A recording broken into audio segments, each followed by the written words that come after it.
Halo, halo guys. Gimana nih malam ini nih? Udah siap kah? Kita tunggu teman-teman yang lain ya. Biar pada join hari ini juga.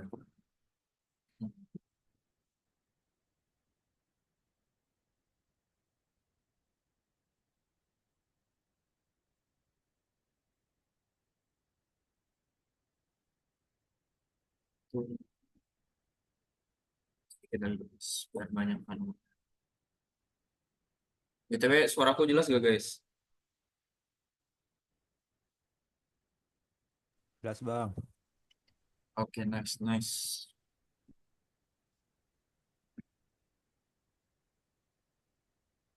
15 orang kita mulai.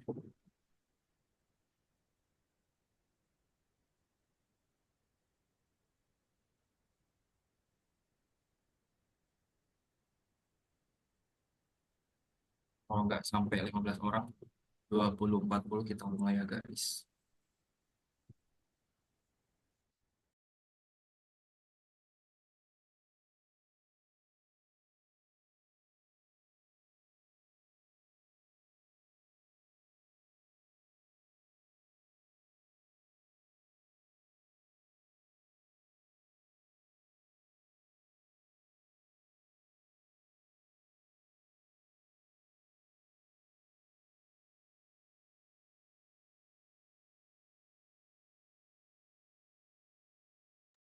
Dan buat teman-teman kelompoknya yang belum hadir, bisa ini ya guys ya, bisa disuruh join ya. Oke.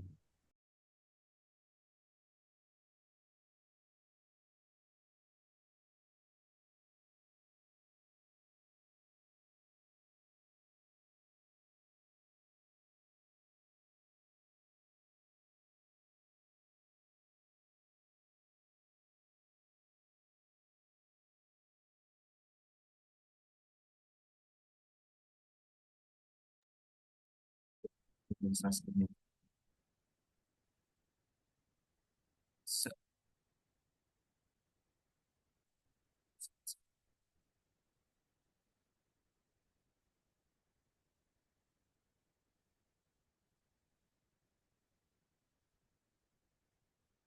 Oke, teman-teman, selamat malam semuanya. Adik-adik, boleh kali ya absen dulu guys yang udah siap di tempat yang nyaman dan santai untuk mendengarkan materi dari day 3.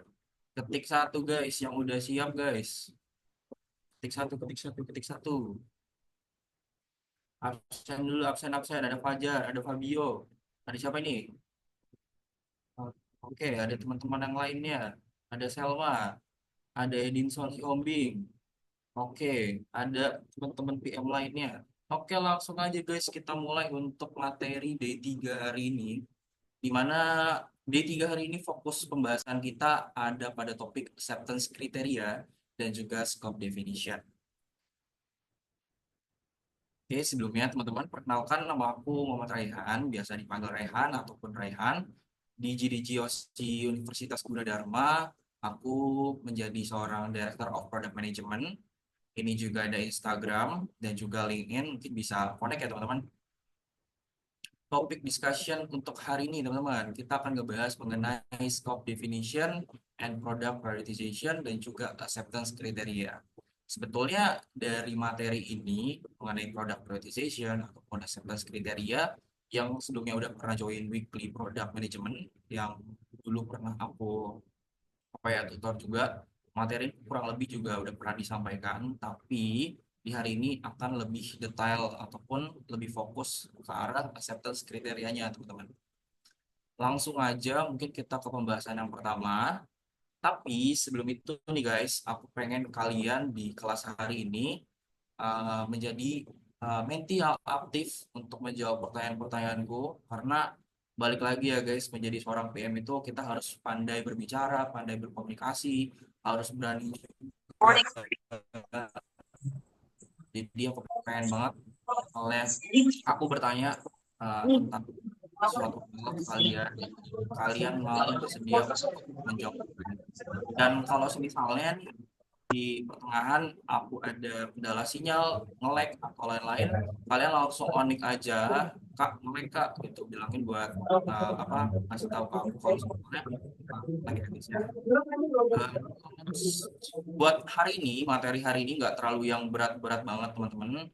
Kita juga nggak akan lama-lama banget buat pembahasan hari ini, karena biar nggak sampai malam-malam banget. Jadi teman-teman punya banyak waktu untuk discuss dengan tim teman-teman nantinya mengenai tugas-tugas dari D1, D2, dan juga tugas hari ini gitu. Oke, topik pertama adalah scope definition dan product prioritization teman-teman. Dari satu, siapa nih? Bocor guys. Gimana nih? Oke. Oke, kita lanjut guys. Di D1 sama D2 tuh teman-teman udah belajar bagaimana mendefinisikan suatu permasalahan, mencari sebuah pain point dari suatu aplikasi yang teman-teman itu udah usung gitu sama tim teman-teman dari awal. Terus juga di D2 teman-teman udah belajar gimana caranya buat user story, terus juga teman-teman ada tugas yang menyusun hipotesisnya gitu. Dan masih banyak lagi yang teman-teman udah didapatkan dari D1 sampai D2. Nah, di day 3, kita akan membahas mengenai scope definition dan juga product prioritization. Product prioritization. Nah, scope definition itu apa sih, teman-teman? Jadi, ketika kita ingin membuat suatu produk ataupun membuat suatu fitur, atau kayak kita pengen memperbaiki suatu fitur pada aplikasi kita atau pada bisnis kita perlu yang namanya scope, teman-teman. Scope ini adalah suatu batasan yang kita pakai agar kita tuh bisa tahu, kita bisa ukur sejauh mana dan sampai mana fitur itu harus kita kembangkan, fitur itu harus kita buat. Tanpa ada scope definition, kita pasti bakal ngalor ngidul teman-teman. Kita bakal kemana-mana gitu. Kita nggak tahu batasan kita. Sampai mana kita ngebuat fitur ini selesai itu sampai mana gitu. Dan product prioritization itu juga penting. Apalagi ketika kita membuat suatu fitur nih, pasti di ide kita tuh banyak banget teman-teman. Kayak fitur A, fitur B, pengen buat fitur C, pengen buat fitur D, pengen benerin fitur ini, pengen benerin fitur ini. Tapi yang terpenting adalah bagaimana caranya kita mengurutkan fitur-fitur yang pengen kita buat, fitur-fitur yang pengen kita perbaiki itu menjadi sebuah prioritas, mana yang harus dipenting terlebih dahulukan dan mana yang harus dikesampingkan terlebih dahulu. Ya. Nah, teman-teman, dari acara bootcamp kilat di product management ini, output akhir dari teman-teman semua adalah menyusun sebuah PRD, yaitu Product Requirement Document. Nah, di slide ini aku pengen nanya nih ke teman-teman. Teman-teman tuh udah sejauh mana sih tahu tentang PRD, mulai dari definisinya atau kayak tujuan PRD itu buat apa gitu. Ada yang mau bantu aku nggak ngejelasin apa itu PRD? Ada yang bisa? Saya Kak Siapa tuh? Siapa tuh? Sebut nama, sebut nama. Faiz Faiz. Boleh Faiz, silakan Faiz. Oke, dari apa yang saya pelajarin, PRD itu adalah dokumen yang akan membantu tim gitu untuk menyesuaikan pemahaman masing-masing gitu. Jadi di dalam PRD itu bakal ada technical design-nya, ada desain UI UX-nya, ada go to market strateginya lah, ada roadmap produknya seperti apa. Nah, itu satu dokumen yang memang dibutuhkan banget nih dari semua tim gitu, semua stakeholder yang ada. Biar apa? Biar pada saat pelaksanaan atau proses dari perancangan produk fitur-fitur baru di dalam produknya ini itu semua tuh punya pemahaman yang sama gitu, nggak si A tahu si B nggak tahu itu. Oke, ada lagi Faiz? Cukup sih itu aja. Oke, keren banget Faiz. Thank you banget ya. Bener banget teman-teman yang udah dikasih tahu sama Faiz bahwa PRD ini sebuah dokumen yang isinya tuh kurang lebih spesifikasi tentang fitur, tujuan fitur tersebut, terus juga dipakai biasanya buat panduan, buat tim pengembang, tim desain, ataupun stakeholder-stakeholder lainnya. Yang dimana itu kita pakai untuk menyelaraskan tujuan gitu, satu visi. Jadi mereka dan stakeholder, kita dan stakeholder itu tuh apa ya? Jadi align dengan goals yang pengen kita achieve atau align dengan fitur yang pengen kita bangun gitu. Oke, kita anggap di sini teman-teman udah tahu tentang apa itu PRD. Nah, sekarang apa itu scope dalam PRD, teman-teman? Ketika kita ngebuat sebuah PRD ataupun ngebuat suatu fitur yang udah tadi aku bilang di awal, kita harus tahu, teman-teman, batasan pengembangan. Di mana fitur yang akan kita buat, itu kita harus breakdown, kita harus pisah, kita harus tahu batasannya. Mana fitur yang MVP, mana fitur yang bisa dibilang ini fitur pelengkap aja gitu. Kalau misalnya bayangkan aja teman-teman, kalau misal kita nggak nge-breakdown itu, kalau misal kita nggak ngasih batas antara MVP, antara fitur tambahan ataupun fitur-fitur lainnya, itu bakal menjadi satu kesatuan yang nggak ada batasannya. Malah bisa aja ketika kita ngebuat suatu produk baru ataupun aplikasi baru yang seharusnya kita fokus pada fitur-fitur utama ataupun MVP produknya, itu malah kita fokus ke fitur-fitur pelengkapnya gitu teman-teman. Jadi yang ada ya yang bakal ready duluan untuk ke pasar malah fitur pelengkapnya gitu. Sementara MVP-nya nggak siap gitu. Jadi penting banget scope dalam PRD di mana kita bisa membatasi suatu fitur ataupun suatu main fitur dari aplikasi kita ataupun produk kita teman-teman. Nah, ngomongin MVP teman-teman. Di sini ada yang tahu nggak sih MVP itu apa guys? Bukan MVP Mobile Legend ya teman-teman. Tapi MVP dalam dunia produk. Kira-kira ada yang tahu nggak ya? Ayo siapa-siapa yang tahu? MVP, minimum viable product, teman-teman. Ada yang tahu kah? Kalau ada yang tahu mungkin bisa langsung bantu aku guys. Langsung on mic aja teman-teman. Saya Kak, Oke, boleh Fabio, Fabio, silakan Fabio.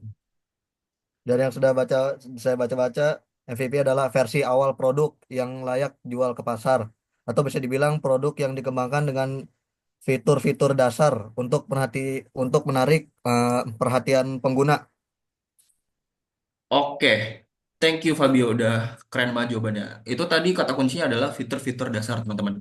Fitur-fitur dasar yang dimana ini main fitur dari aplikasi kita, dari produk kita, itu adalah MVP teman-teman. Itu yang harusnya kita develop terlebih dahulu. Itu harusnya yang kita fokuskan terlebih dahulu. Selesai MVP jadi, mungkin baru kita bisa beralih ke fitur-fitur pelengkapnya. Kita next. Nah ini dia, ada MVP versus nice to have fitur.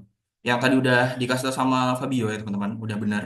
Jadi MVP itu merupakan fitur inti ataupun fitur dasar yang harus ada agar produk kita bisa digunakan. Sementara nice to have fitur itu merupakan fitur tambahan yang meningkatkan pengalaman pengguna tetapi tidak esensial di tahap awal. Contohnya teman-teman, kalau misal kita pengen buat aplikasi e-commerce, MVP-nya adalah fitur checkout. Nice to have-nya adalah mungkin fitur wishlist ataupun dark mode gitu. Jadi kayak ya tanpa ada fitur checkout, ya itu bukan aplikasi e-commerce guys. Itu bukan bukan suatu aplikasi e-commerce yang bisa dipakai sama pengguna gitu. Terus misal aplikasi chat, sesuai dengan namanya aplikasi chat, berarti MVP-nya adalah fitur untuk kirim pesan teks. Terus nice to have fiturnya berarti kayak semacam kirim stiker, voice note, terus misal update status gitu. Itu merupakan suatu fitur yang bisa dikembangkan nanti. Sementara tanpa adanya MVP itu bukan eh, apa ya? Tanpa ada MVP seperti kirim pesan teks itu bukan aplikasi chat gitu. Jadi usahakan teman-teman bisa nge-breakdown antara MVP dan juga fitur pelengkap ataupun nice to have fitur. Nah, aku coba mau tanya lagi ke teman-teman. Misalnya nih, ada aplikasi TikTok, guys. Kalian tahu kan aplikasi TikTok? Kira-kira MVP-nya apa, guys? Sama nice to have-nya tuh apa? Ada yang mau bantu aku nggak? Kalau ada yang mau bantu aku, langsung on mic, guys. Ayo, adakah? Kalau misalnya produknya aplikasi TikTok, guys. Kira-kira MVP sama nice to have-nya apa? Kalau nggak Saya ada, Kak, aku coba. Siapa tuh? Sebut nama, sebut nama. Fabio Kak. Boleh, boleh Fabio. Gimana Fabio? Fitur dasar pada TikTok itu mungkin perekaman dan pengeditan video yang durasinya pendek, yaitu sekitar 15 detik. Terus untuk nice to have-nya? Hmm. Nih, kira-kira Fabio, kan sekarang TikTok nih udah ada fitur-fitur pelengkap lainnya lah ya, yang Ini Kak, meningkatkan pengalaman. Nah, kira-kira nice TikTok, to have-nya apa tuh? TikTok Shop, filter dan efek AR yang lebih canggih. Nah, boleh tuh. Sama kalau kalian tahu kan di TikTok suka ada api-api tuh ya guys ya, strik-strik ya. Itu mungkin itu bisa masuk ke nice to have. Tapi benar tadi yang dibilang Fabio, untuk MVP-nya adalah untuk pengeditan video atau pembuatan konten ya. Oke, thank you Fabio. Mungkin buat teman-teman yang lainnya jangan mau kalah ya sama Fabio ya. Atau mungkin nanti kalau misalnya Fabio lagi yang jawab, aku bakal tunjuk teman-teman yang diem-diem aja nih. Jadi kelas ini harus fokus banget guys. Kita next. Nah, tadi kita udah bahas tentang scope definition. Seberapa pentingnya scope definition dalam PRD teman-teman. Sekarang kita akan bahas mengenai product prioritization. Kenapa sih product prioritization ataupun prioritas produk itu penting banget dalam pengembangan suatu aplikasi ataupun sebuah produk gitu. Yang pertama, align with goals, biar sesuai sama tujuan. Teman-teman, ketika kita menjadi seorang PM, kita nggak akan berdiri sendiri. Kita pasti akan punya tim, kita pasti akan punya stakeholder, dan kita juga bergerak dalam suatu perusahaan. Setiap perusahaan ataupun aplikasi kita, ataupun suatu tim, ataupun suatu stakeholder, itu pasti mereka punya tujuan. Dan dengan adanya product prioritization, teman-teman, itu bisa membantu kita untuk align with goals dengan tim-tim lain, dengan stakeholder yang lain, ataupun dengan tim kita sendiri. Jadi, jangan sampai kalau nggak ada product prioritization, ya kita nggak akan bisa nyelarasin goals kita masing-masing, guys. Ataupun dengan goals dari perusahaan kita gitu. Terus yang kedua, dengan adanya product prioritization, itu membantu kita untuk fokus ke hal-hal yang penting-pentingnya aja, teman-teman. Bayangin aja, teman-teman kalau misalnya nggak menerapkan product prioritization dalam suatu pengembangan produk, itu bisa aja kita malah mengerjakan hal-hal yang nggak penting-penting gitu. Harusnya hal-hal kayak semacam ngebuat MVP itu diduluin, itu malah kita kebelakangin dulu gitu. Malah membuat fitur-fitur yang lainnya gitu. Jadi product prioritization ini sangat penting banget untuk kita fokus ke hal-hal yang paling penting-pentingnya aja dulu. Lalu yang terakhir adalah untuk mengambil keputusan lebih mudah. Dengan adanya product prioritization, teman-teman, itu bakal ngebantu kita atau kayak nggak akan ngebuat kita bingung mana yang harus kita kerjakan terlebih dahulu gitu. Jadi kita gak usah ribet-ribet mikir apa yang harus dikerjain dulu.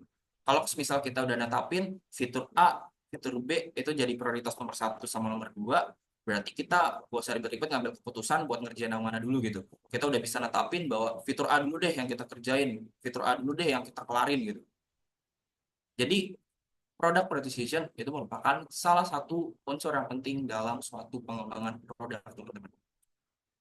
Setelah kita tahu seberapa penting dari product prioritization, kita harus membuat suatu backlog. Backlog itu semacam daftar tugas yang harus kita kerjakan, teman-teman. Ada istilah bahwa produk yang baik adalah produk yang mampu menyelesaikan permasalahan. Pastiin ketika teman-teman menyusun daftar tugas, ketika teman-teman ingin memprioritaskan suatu fitur ataupun sesuatu yang ingin teman-teman kembangkan, teman-teman perbaiki, pastikan itu adalah menyelesaikan suatu permasalahan dari user dari aplikasi teman-teman gitu. Jangan sampai teman-teman pengen ngerjain fitur A, pengen ngerjain tas yang ini dulu, pengen ngerjain atau pengen ningkatin fitur ini dulu, ya karena kepengennya teman-teman aja gitu, selaku tim produk gitu. Tapi teman-teman harus berdasarkan dari permasalahan yang user alami ketika user tersebut menggunakan aplikasi teman-teman gitu. Atau berangkat dari suatu permasalahan. Jadi idealnya nih teman-teman, ketika teman-teman membuat suatu produk atau lagi membuat suatu fitur, fokus ke permasalahan yang dulu, baru fokus ke solusinya. Jangan jump to solution, tapi jump to problem. Tapi loncat ke permasalahannya dulu teman-teman. Ketika teman-teman udah nge-define problem teman-teman, ketika teman-teman tahu permasalahan apa yang dialami oleh user, di situ teman-teman udah bisa ngerti kira-kira solusinya apa, step berikutnya teman-teman harus gimana. Itu teman-teman. Terus, Bang, gimana Bang caranya tahu permasalahan dari user? Kan usernya banyak ya pakai aplikasi kita. Nah, teman-teman mungkin bisa memakai atau menerapkan yang namanya user research plan, teman-teman. Jadi teman-teman bisa buat yang namanya survei, teman-teman sebar hasil surveinya, terus teman-teman bisa wawancara. Nah, biasanya di wawancara itu teman-teman bisa ngambil berbagai macam target market dari fitur teman-teman yang pengen buat gitu.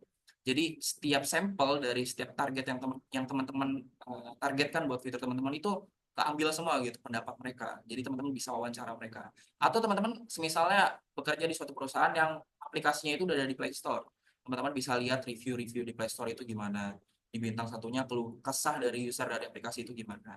Di situ teman-teman bisa tahu permasalahan apa yang sedang dialami di aplikasi tersebut. Mungkin khususnya pada study case yang bootcamp kilat ini teman-teman ya. Kan teman-teman ada disuruh milih aplikasi ya. Mungkin untuk tahu permasalahannya seperti apa, jelasnya bagaimana, itu teman-teman bisa cek review aplikasi di Play Store ataupun ya Play Store atau aplikasi untuk download ya. Kita next dulu ya teman-teman. Nah, yang udah aku bilang, setelah kita ngebuat backlog, ngebuat daftar tugas, ada beberapa cara untuk ngebuat hal tersebut teman-teman. Kita harus breakdown the problem. Kita harus pecah masalah itu menjadi suatu permasalahan kecil hingga itu menjadi akar-akar permasalahan. Jadi ketika suatu permasalahan itu kita menemukan suatu permasalahan nih, permasalahan itu terlalu besar, terlalu general.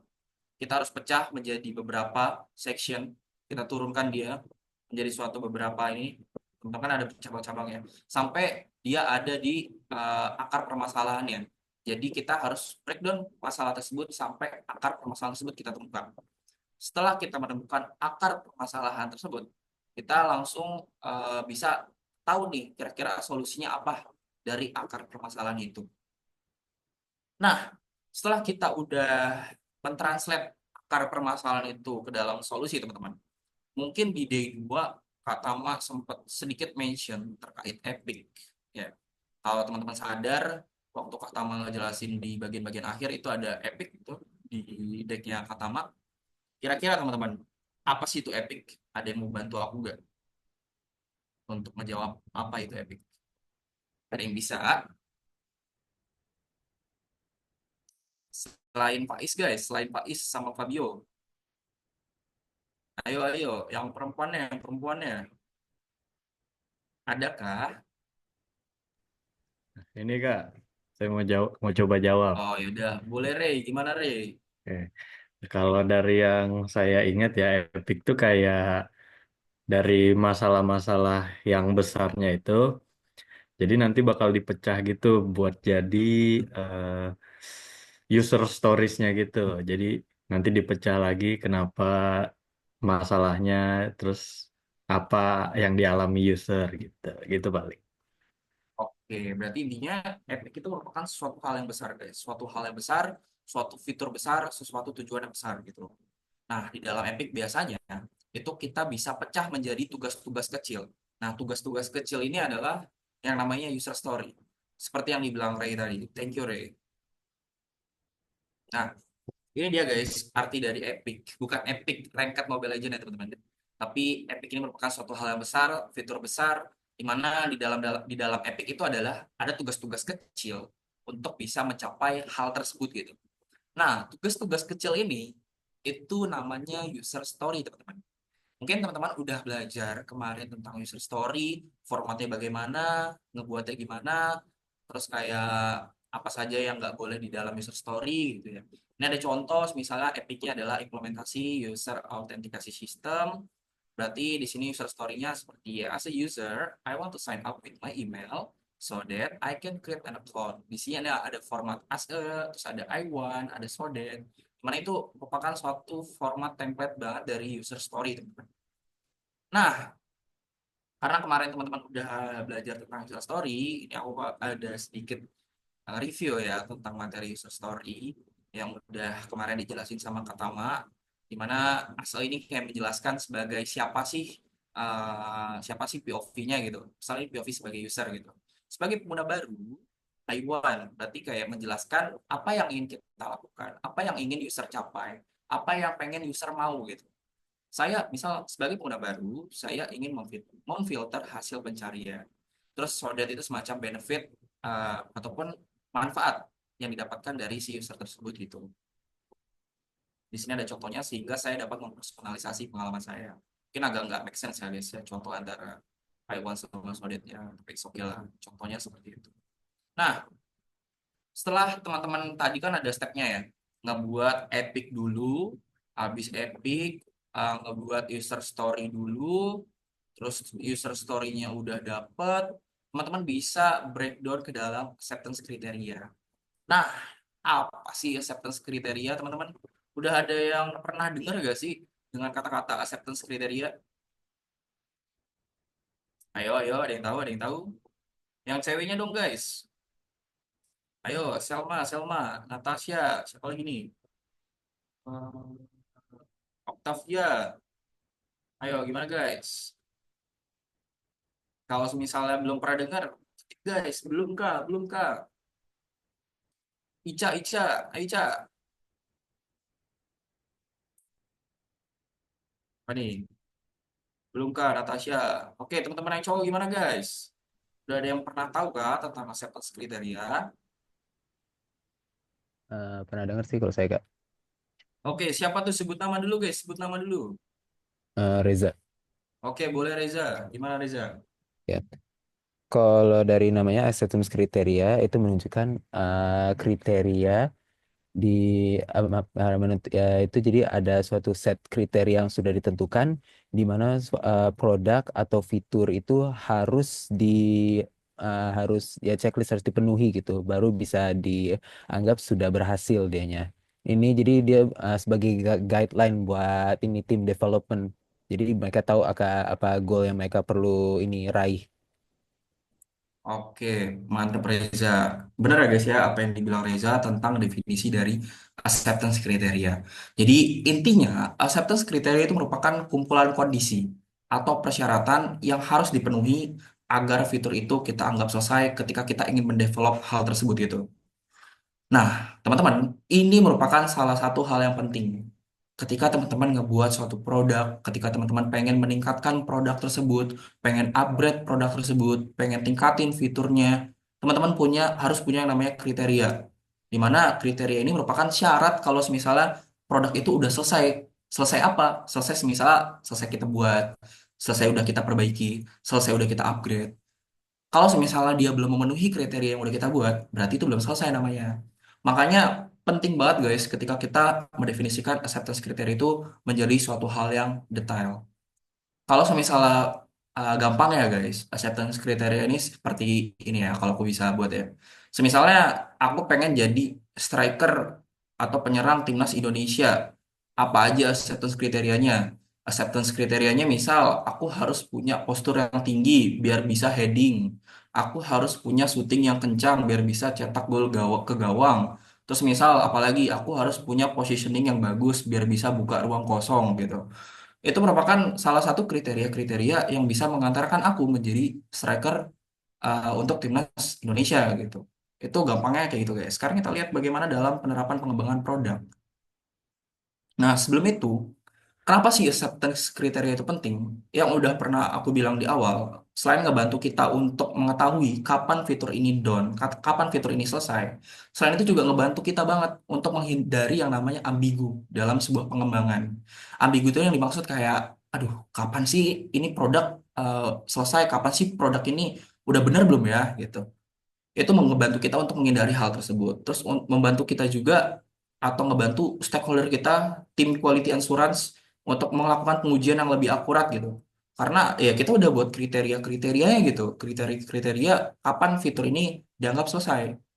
Terus yang ketiga, memastikan fitur ini memenuhi kebutuhan pengguna.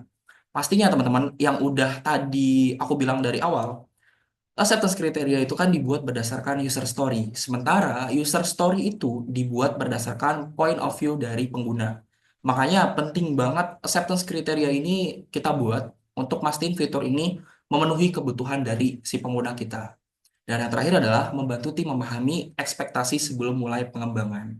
Jadi dengan adanya kita ngebuat acceptance kriteria dari awal, mungkin tim-tim lain atau tim kita udah bisa menerka-nerka gitu, udah bisa berekspektasi gitu ini fitur kita tuh kayak gimana sih loginnya? Kira-kira di loginnya itu bisa ada login password, bisa ada forget password gak ya? Bisa buat akun baru gak ya di loginnya? Nah itu kayak di acceptance criteria ini tuh bisa membantu kita atau tim lain itu bisa berekspektasi tentang fitur yang akan kita buat gitu teman-teman. Nah, untuk menulis acceptance kriteria, sama seperti user story, dia ada semacam formatnya teman-teman. Ada given, di mana given ini merupakan kondisi awal sebelum fitur digunakan. Lalu when, berarti aksi yang dilakukan oleh user itu seperti apa. Lalu then, itu adalah hasil yang diharapkan itu seperti apa.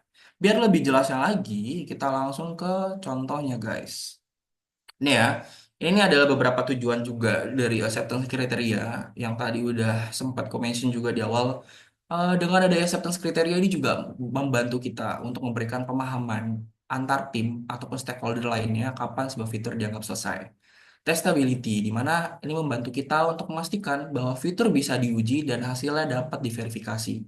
Lalu untuk scope kontrolnya, ini dapat membantu kita untuk menentukan batasan fitur agar tidak meluas atau berubah terlalu jauh dari rencana awal yang udah kita rencanakan. Contohnya nih teman-teman, user story-nya. Sebagai pengguna, saya ingin mengatur ulang kata sandi saya secara online sehingga saya bisa mendapatkan kembali akses jika saya lupa. Nah, dari user story ini kita bisa buat acceptance kriteria. Kapan fitur untuk login ini bisa dianggap selesai untuk mengatasi hal tersebut gitu, teman-teman. Dimana contoh dari acceptance kriterianya adalah given the user is on the login page. Berarti di sini kondisi awalnya user ada di login page, teman-teman. Terus ketika user klik lupa password, nih lupa kata sandi, berarti ini kan when ya, ini adalah action dari user tersebut gitu. Actionnya adalah klik forget password atau lupa kata sandi. Nah, kemudian, nah berarti ini hasil yang diharapkan tuh gimana ketika user ngeklik si lupa kata sandi ini? Hasil yang diharapkan adalah user memasukkan email mereka. Nah, jadi ada kondisi awal, ada action dari usernya, terus juga ada eh, apa hasil yang diharapkan itu seperti apa dari action yang dilakukan dari si user tersebut, teman-teman. Oke, kita next lagi dulu. Nah, ini ada another example atau contoh lainnya, teman-teman. Ini ada fitur login pengguna misalnya. Kondisi awalnya masih sama, pengguna berada di halaman login. Terus buat actionnya ketika pengguna memasukkan username dan password yang valid, terus hasil yang diharapkan adalah pengguna berhasil masuk ke dalam dashboard atau pengguna berhasil login gitu. Nah, mungkin ada ada pertanyaan di benak kalian. Kak, user user story itu buat acceptance kriterianya harus satu atau bisa lebih dari satu, Kak? Nah, teman-teman, terkadang ketika kita ngebuat user story atau ngedeskripsi user story ini, ada beberapa kriteria mungkin bisa lebih dari satu, teman-teman. Jadi nggak harus satu. Kalau misal kriteria buat ngecek atau memastikan fitur itu selesai, ada tiga kriterianya, ya udah teman-teman buat acceptance kriterianya berarti ada 3 poin gitu. Terus misal ada contoh lain, eh, fitur dari filter produk dalam aplikasi e-commerce, teman-teman. Kondisi awalnya adalah pengguna berada di halaman katalog produk. Nah, terus action dari si usernya adalah pengguna memilih kategori elektronik dan mengatur harga dari 100.000 hingga 1 juta rupiah. Terus, hasil yang diharapkan ketika pengguna melakukan action tersebut adalah sistem menampilkan produk dalam kategori elektronik dengan harga dalam rentang tersebut. Oke, sampai sini guys tentang acceptance kriteria. Kalian paham gak? Atau kalau paham ketik satu guys di kolom chat guys. Ketik satu guys. Ketik satu kalau paham guys. Kalau nggak paham ketik dua. Kalau nggak paham ketik dua guys. Ayo, ayo. Bang, mau nanya dong Bang. Oke, boleh. Gimana? Untuk acceptance kriteria ini perlu ditulis juga kah given sama when dan day-nya gitu? Kayak then-nya. Kayak itu kan given the user. Given the user. Bisa nggak langsung the user is on the login page gitu? Apa ini cuma contoh Sebenarnya doang? lebih enaknya gini ya guys ya, biar dari sisi quality assurance-nya itu bisa lebih paham, lebih nangkep lah kondisi awalnya tuh gimana. Kan kayak given when then itu kayak menandakan ya, given itu berarti kan kayak di kondisi awal, oh, berarti user ada di login nih. Terus kayak when-nya, oh berarti aksi dari user di halaman login itu dia masukin username dan password gitu. Terus hasil yang diharapkan itu apa? Jadi kayak lebih menandakan aja sih guys. Jadi kalau misal kalian kerja dalam tim, ya biar tim kalian bisa tahu gitu. Kan balik lagi ya, kalian buat PRD itu kan bukan cuman untuk bisa dipahami sama tim produk aja, tapi sama stakeholder lainnya. Jadi dengan ada given when then ini ya membantu mereka juga buat paham aja sebenarnya. Gitu sih paling. Oke, thank you Bang. Oke, ada lagi gak guys? Ayo. Kalau paham ketik satu guys. Kalau ada yang mau nanya langsung on mic. Satu dari siapa? Dari Fajar ya? Satu ya. Oke, ada lagi nggak? Satu dari Natasha. Satu lagi. Kalau ada satu lagi langsung lanjut nih guys. Oke. Nah, dari Fabio udah satu, kita lanjut ya guys ya. Berarti aku anggap teman-teman udah paham tentang acceptance kriteria, gimana cara buatnya. Sekarang kita ke pertanyaan selanjutnya. Nah, best practice dalam menulis acceptance kriteria, teman-teman. Yang pertama, harus spesifik dan jelas.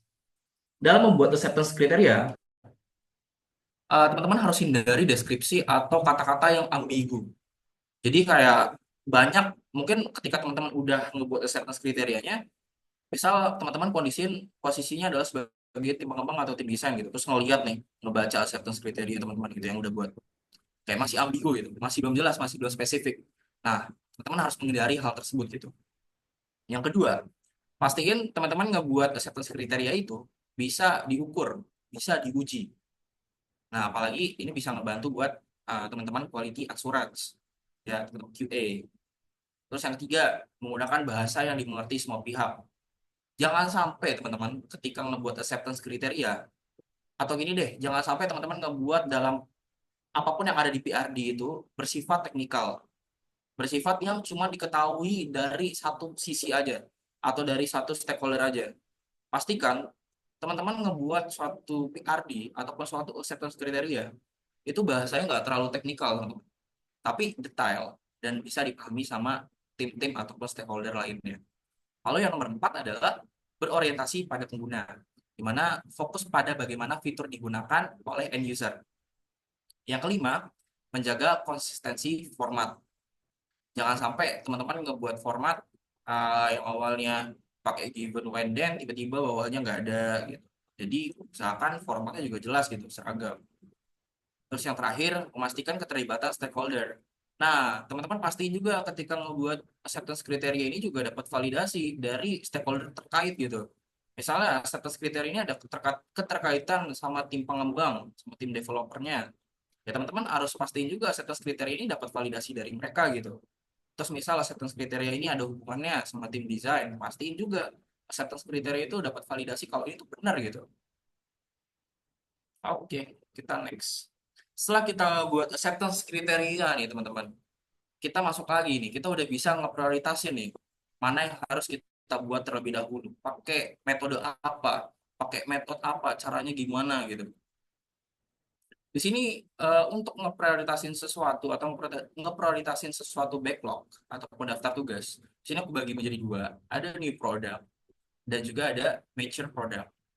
Nah, untuk new product itu kita bisa menggunakan metode Moskow, teman-teman. Must have, should have, could have, won't have. Dimana dari must have dulu deh. Itu merupakan suatu fitur penting yang diperlukan agar produk itu bisa berfungsi.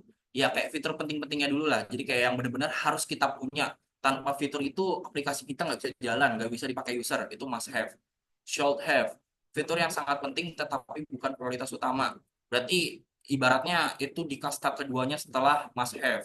Terus ada could have, fitur yang bagus untuk dimiliki yang menyempurnakan produk tetapi tidak terlalu penting. Berarti itu kasta ketiganya. Berarti kasta terakhirnya won't have, di mana fitur itu tidak akan disertakan dalam rilis saat ini atau bisa dibilang nggak ada di quarter ini gitu lah buat pengembangan fiturnya. Tapi bisa aja itu ada di quarter selanjutnya, di pengembangan selanjutnya gitu. Jadi ini merupakan teknik Moskow ya teman-teman ya, untuk memprioritaskan fitur mana yang must have, fitur mana yang should have, fitur mana yang could dan juga won't have. Nah, selanjutnya kalau misal produk teman-teman itu udah mature, itu teman-teman cukup pakai effort sama impact aja teman-teman. Effort itu mungkin bisa lebih ke arah gimana ya? Bisa dibilang tuh effort ketika teman-teman ngebuat fitur itu tuh makan waktu berapa lama sih? Membutuhkan waktu berapa lama dan membutuhkan biayanya itu gede nggak sih effortnya gitu. Terus impactnya gede nggak sih ketika teman-teman pengen ngebuat fitur itu? Impactnya tuh impact dari sisi ke usernya, impact ke sisi bisnisnya, impact dari ke aplikasi ataupun dari timnya gitu. Itu juga teman-teman harus perhatikan. Lebih bagus ketika teman-teman ngebuat suatu fitur itu adalah high impact, low effort teman-teman. Impactnya tinggi, impactnya gede, tapi effortnya sedikit gitu. Makanya eh, kadang aku juga sering ya nemuin beberapa orang di kompetisi-kompetisi lomba bisnis, di mana mereka-mereka itu kebanyakan ngebuat pengen fitur A, fitur B, fitur C, yang fitur-fitur bisa dibilang rumit-rumit. Padahal fitur sederhana aja itu tuh impact-nya udah gede, effortnya juga kecil dari sisi biaya operasional dan lain-lainnya gitu. Ini penting banget ya teman-teman ya. Ketika teman-teman udah punya produk yang mature, itu harus perhatikan high impact dan low effort. Jangan sampai teman-teman membuat fitur yang low impact tapi effortnya gede gitu. Ya buat apa gitu. Jadi penting banget ya product prioritization. Nah, teman-teman, selain ada Moscow Method dan juga ada tadi apa tuh effort impact, ini ada beberapa cara kita untuk memprioritaskan suatu produk, teman-teman. Ini ada RICE framework. RICE itu kan berarti sesuai namanya ya, RICE nasi ya, bukan nasi lah ya. RICE, R-nya berarti reach, I-nya berarti impact, C-nya berarti confidence, E-nya berarti effort. Reach itu berapa banyak sih user yang akan terdampak oleh fitur ini? Itu teman-teman mungkin bisa kirakan kalau di bootcamp kilat ini. Ya misal ada 1.000 user bang, ada 2.000 user yang akan terdampak. Mungkin ada 1 juta user, ada 3 juta user. Tuh. Terus untuk impact-nya, seberapa besar dampaknya bagi pengalaman pengguna? Itu teman-teman bisa skalakan dari 1 sampai 5. Misal impact-nya 4, misal impact-nya 5 gitu. Terus untuk confidence, itu teman-teman bisa skalakan dalam bentuk persentase dari 0 sampai 100%. Seberapa yakin dengan data yang ada, itu asumsi teman-teman tuh yakinnya tuh berapa persen gitu, confidence dari teman-teman dari fitur tersebut. Terus untuk effortnya, yang kayak tadi udah dibahas ya, effort itu tentang beberapa lama pengerjaannya, lalu biayanya gede apa enggak, mungkin teman-teman bisa skalakan dari 1 sampai 10, atau bisa juga dari 1 sampai 5, tapi asal teman-teman kasih keterangan aja. Nah, untuk ngitung RICE score-nya teman-teman, itu reach dikali impact, dikali confidence, dibagi effort teman-teman. Di sini kan misal contohnya ya, untuk notifikasi order dikirim, reach-nya 80, impact-nya 4, confidence-nya 90%, atau 0,9. Terus effort-nya 3 teman-teman. Ini hasil reskornya adalah 96. Nah, dari perhitungan RICE ini bisa kita bilang fitur yang perlu utama kita prioritaskan adalah dari fitur notifikasi order ini, teman-teman. Dibandingkan wishlist produk ataupun dark mode gitu. Berarti 2 fitur ini bisa kita kesampingkan terlebih dahulu untuk next pengembangannya. Oke, dah selesai guys untuk materi hari ini. Ada yang mau teman-teman tanyakan terlebih dahulu?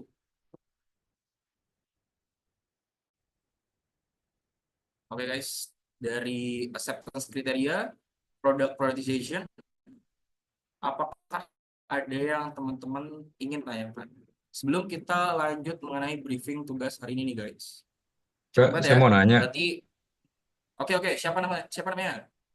Faiz, Oke, boleh Faiz. Gimana Faiz? ini masih kurang ngerti dari yang poin new product sama mature product itu maksudnya new product itu metodenya digunakan ketika kita ingin mendevelop sebuah produk dan kalau untuk metode mature product ini berarti kita dipakai untuk produk yang memang sudah jalan gitu ya atau gimana ya? Masih kurang Iya, paham. ya, benar-benar. Kayak yang tadi.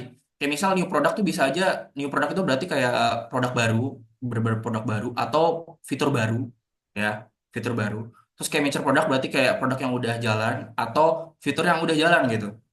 Gitu, Faiz. Berarti mature product, metode dari mature product itu digunakan untuk mengoptimalkan yang sudah ada ya. Ya, betul sekali. Yang sudah ada. Oke, baik-baik Kak, terima kasih.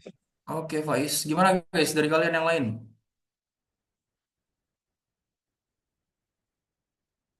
Oke, mungkin kalau misal aku hitung dulu ya, 5 detik ya.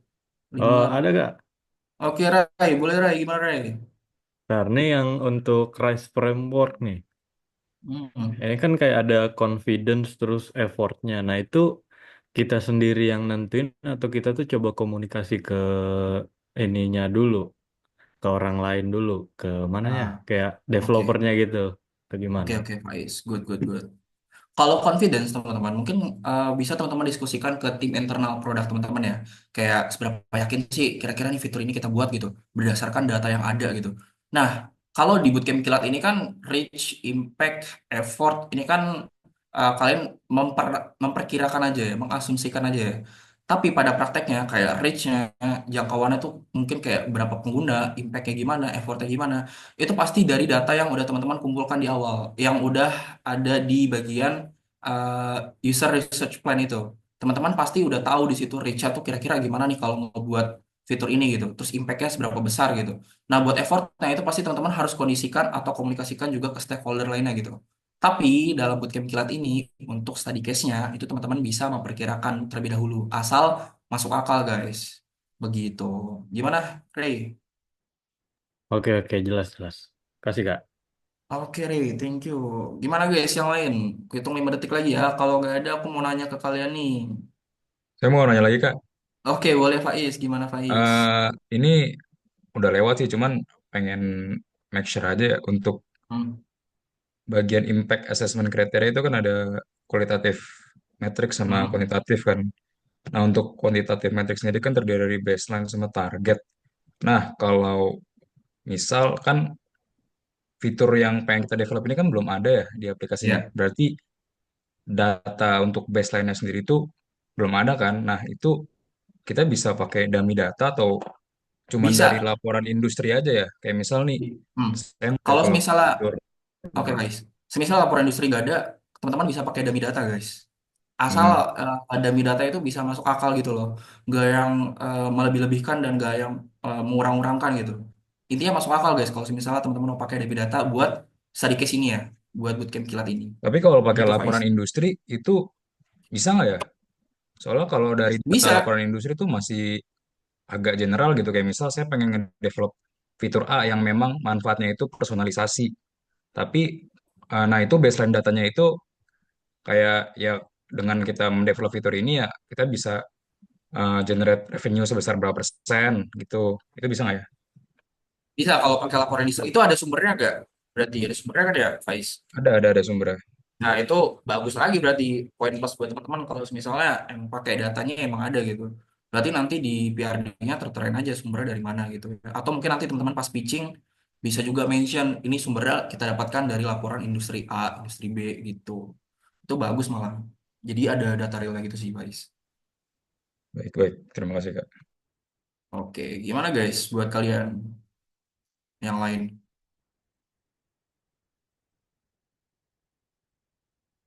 Oke, kalau misalnya nggak ada, aku mau nanya dong ke, kalau kemarin Kak Tama mungkin tanya ke kelompok satu ya guys ya. Sekarang aku mau naik ke kelompok dua. Kelompok dua, siapa aja di sini yang kelompok dua guys? Halo, halo, kelompok dua. Ayo, kelompok dua siapa? Lupa kelompok Saya dua Kak, tuh.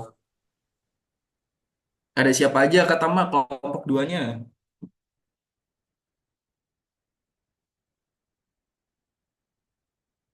Coba aku Adik ada lihat. nggak adik? Adik. saya Kak, Adik, mana Oh adik? adik. Mana adik? Halo adik. Saya Kak Fabio. Oke, Fabio ya. Fabio, dari day one, day two, progresnya udah sampai mana? User story-nya udah dibuat belum? Hmm, Ayo, nggak apa-apa Fabio. masih Gas aja. sedikit Pak. Kak, jujur progresnya. Sampai mana tuh? Sampai mana? Coba describe coba ke aku.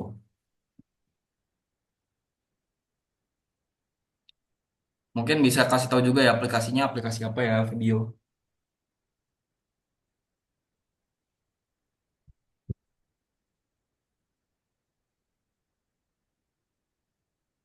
Gimana, Fabio? Aplikasi yang digunakan itu Tokopedia. Tokopedia. Terus progresnya udah sampai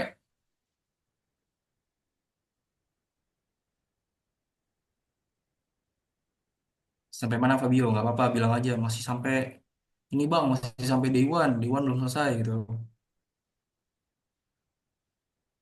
Hmm, kalau iya sih, day one dan day two-nya juga masih setengah-setengah Kak. Oke, teman-temannya siapa aja, Fabio? Ada di sini nggak?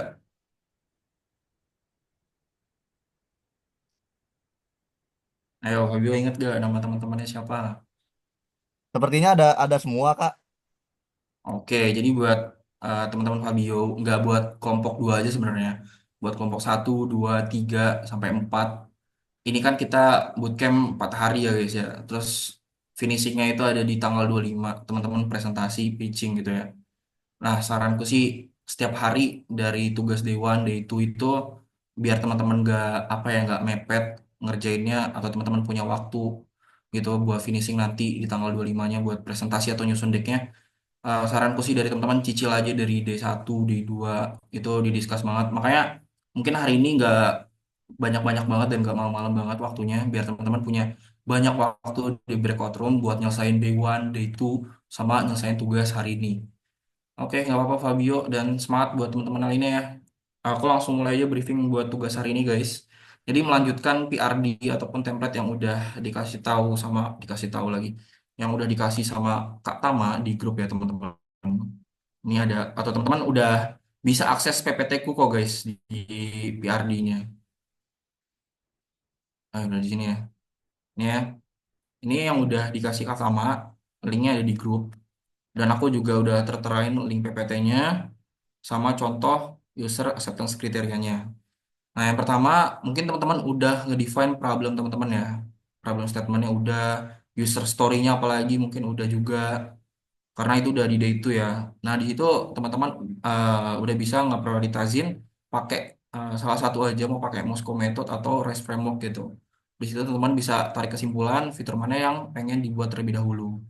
Nah, kalau udah teman-teman coba kategoriin idenya atau kategoriin fitur tersebut, itu berdasarkan apa gitu masuk ke kategorinya apa? Apakah kategorinya eksperimen, apa obvious build gitu. Berarti kalau obvious build berarti high impact, low effort gitu.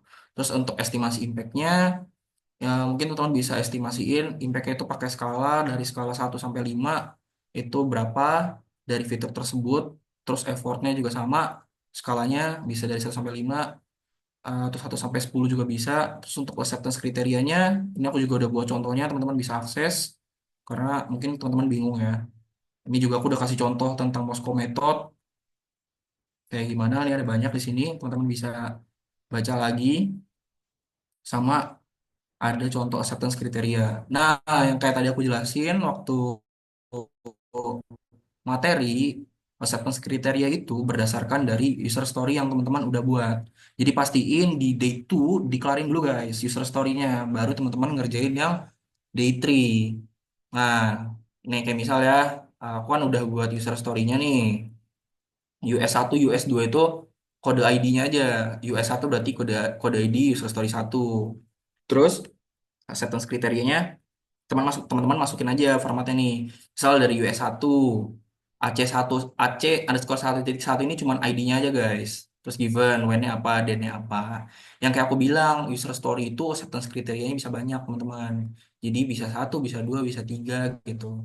Jadi kayak memastikan aja buat fitur ini tuh selesai apa enggak gitu. User story ini tuh selesai apa enggak gitu. Nah itu namanya dibuat acceptance kriteria. Ini aku udah buat contoh banyak acceptance kriteria sama user story-nya.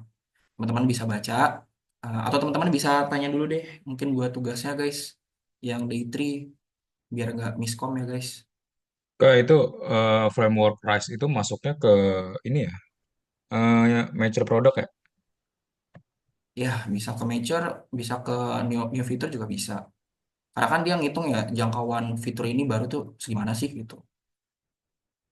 Saranku sih bisa pakai Moscow ya, atau kalau REST framework itu contohnya ada di PPT ku ya guys ya, kan ngasih tahu juga ada perhitungannya juga di sini. Nanti perhitungan tertinggi berarti kita anggap itu fitur paling utama kita prioritasin buat dibuat gitu. Berarti kalau Moscow Method berarti prioritasnya ada di bagian yang must have teman-teman. Yang di bagian must have-nya berarti itu yang kita prioritasin terlebih dahulu. Nih. M berarti must, harus gitu. Itu sih paling guys. Gimana nih sebelum kita masuk ke breakout room? Ada yang mau ditanya lagi kah? Itu cara tahu reach-nya gimana, Kak? Ya, teman-teman bisa memperkirakan aja ya, guys ya ketika fitur itu kalau aku sih ya karena waktu kita sedikit ya, teman-teman bisa lihat review di Play Store ya. Lihat review di Play Store itu banyak gak sih yang apa ya mengeluhkan mengenai masalah itu dan teman-teman buat solusinya menjadi apa gitu. Nah, ketika user di review Play Store itu banyak banget nih yang ngeluh tentang masalah A, terus teman-teman develop solusinya menjadi solusi A. Nah, bisa aja itu impact-nya gede teman-teman, kasih aja impactnya gede asumsiin gitu. Impact lagi reachnya berarti gede gitu. Itu sih karena harusnya ya teman-teman berdasarkan survei dan juga wawancara gitu, cuma kan waktunya sangat sedikit ya teman-teman untuk melakukan hal tersebut, jadi teman-teman bisa pakai caranya adalah ngeliat review di Play Store gitu guys. Ada lagi Kalau kah misal, yang teman-teman bingungkan? Kak, kalau Ya misal gimana? eh, dari Play Store aja nggak dapet, itu pakai dummy data boleh juga, Kak? Boleh pakai dummy data, boleh guys. Oke, oke. Oke, ada lagi kah? Kak mau tanya, Rich itu bukan dalam bentuk persentase ya berarti ya? Dia angka Apa apa reach angka? ini ya? Iya, Enggak. Ini dalam banyak user guys. Bisa bisa ribuan, bisa ratusan, bisa jutaan kok. oke, Reach-nya kawan. Kayak banyak user yang bisa kita apa ya? Bisa kita dampak dengan fitur yang kita buat gitu. oke. Makasih Kak. Oke. Gimana guys? Jadi ini bisa ini ya guys, bisa ribuan nih. Ini contoh aja biar hitung-hitungannya gampang. Oke, gimana guys? Yang lain. Coba ketik satu. Jika sudah paham dengan tugasnya, maka kita akan pindah ke breakout room guys. Eh, ini aja kali Kak, apa, share linknya yang itu ya, yang contoh-contoh cara penulisannya buat ke kita. Jadi Ada di biar sini nih. mudah. Aku share ininya aja ya. PRD-nya ya. Soalnya di sini nih, teman-teman bisa klik ini nih guys. Oh, di situ ya. Oke, oke. Oke, ini aku share lagi deh PRD yang ini ya. Ini PRD yang pernah Kak Tama kirim guys di grup. Oke, Oke. jadi buat day 3 fokusnya di sini aja guys. Tapi buat bisa ngerjain day 3, saranku sih di day 2-nya itu di clear dulu aja guys. Apalagi yang di bagian user story-nya. Gitu. Oke. Ada lagi yang mau tanya teman-teman? Ku Oke. hitung 5 detik guys kalau nggak ada pertanyaan. 5, 4, 3, 2, 1. Oke, karena udah gak ada pertanyaan lagi dari teman-teman, kita langsung aja masuk ke breakout room ya guys ya, buat bisa berdiskusi lebih lama lagi dengan tim kalian ataupun dengan mentor kalian terkait tugas dari day 1 yang belum, day 2 yang belum, dan tugas hari ini di day 3-nya. Oke, mungkin teman-teman langsung bisa aja gabung ke tim masing-masing ya guys. Aku izin pindah juga ya guys buat ke breakout room tim.